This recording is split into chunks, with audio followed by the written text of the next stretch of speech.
I have black stripes on my green beans. What is this, and can I still eat them? And this is Carrie from Bartlett, Tennessee. So what do you think?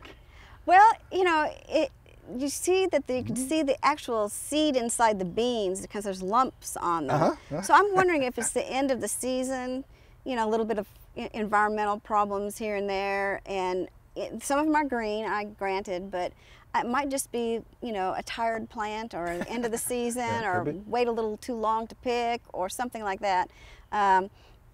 Probably when she cooks them, they'll all turn green. But I don't see anything wrong with them. What it is, like I said, I think it's just they're a little bit older, a little bit mature, end of the season type of problem. But I would say eat them. I would eat them. And I think you and I did talk about this. You know, I tend to think it may be just a marking that's variety specific.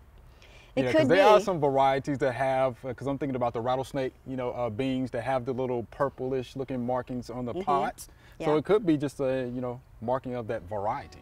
Could be. Could be.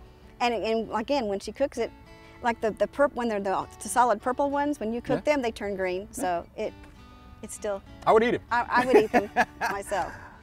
Hope you enjoyed the video. We would love to get more questions from you. So be sure to leave us some comments.